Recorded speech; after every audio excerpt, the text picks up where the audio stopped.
guys, and thanks for joining me at the Financial Spotlight. I'm Chantel, and I'm here to give you financial tips and tricks that are going to help you on your road to know your money. And today we are talking about the 5 bank accounts that you should have as a business owner, sole proprietor, entrepreneur, whatever you want to call yourself.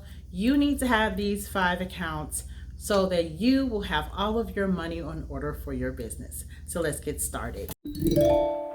So that first account is an income account, and the income account is necessary to what? Put all of your income. That is all of the money that is coming into your business.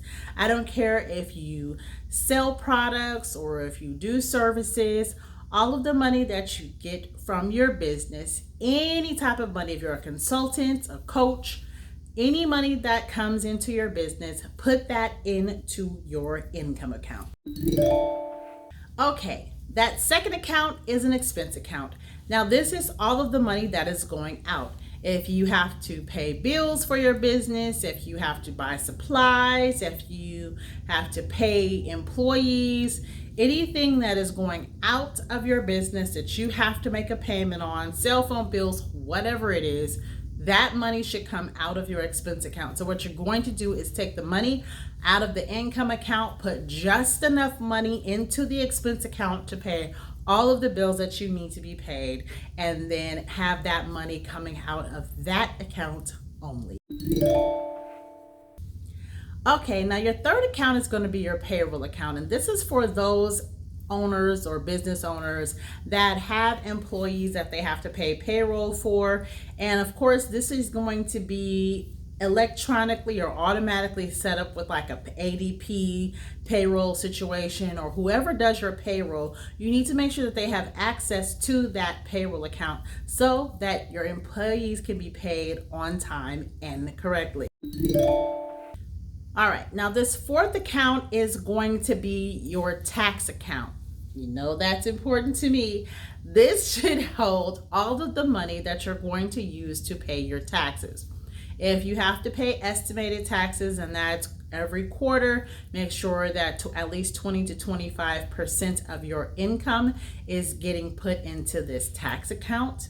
And then also, even if at the end of the year you might owe, or you usually owe, make sure that money is sitting in that tax account so that at the end of the year or every quarter you can pay the taxes on your income. What would be a bonus is if the account that you have your taxes sitting in, or the money that you have set aside for it to pay your taxes sitting in, is also earning interest for you. So it's not just sitting there idly, but actually it's sitting there and earning money as it sits there waiting for you to pay your tax. And here we are to that fifth account, and that is going to be a donation and or investment account.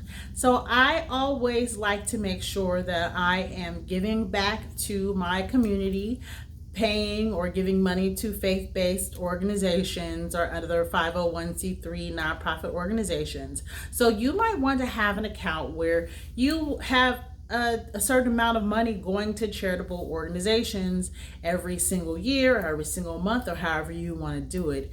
In addition, you can also have that account be an investment account, someplace where you will have money going into, and then you'll take that money and invest it into stocks, or if you want to put it in an IRA account, real estate, whatever it is that you want to do with that money. You want to make sure that it's being donated to someone, and you're also investing so that you can make more money on your money.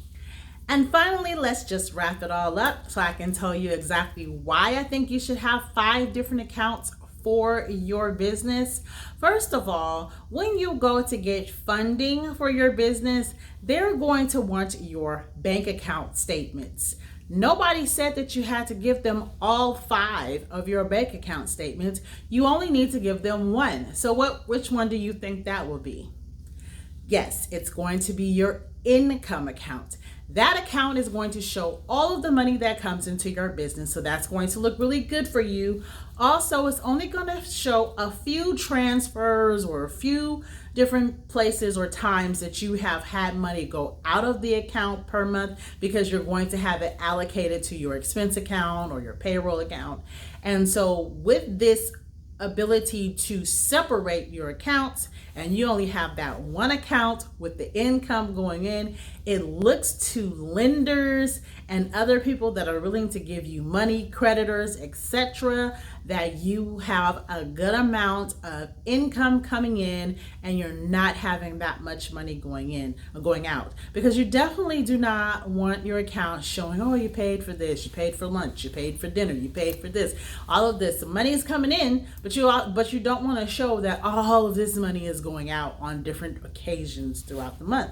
All of those transactions can come out of your expense account when you take one amount every month and allocate that to go into your expense account every single month. So then that's when the money will flow out of there.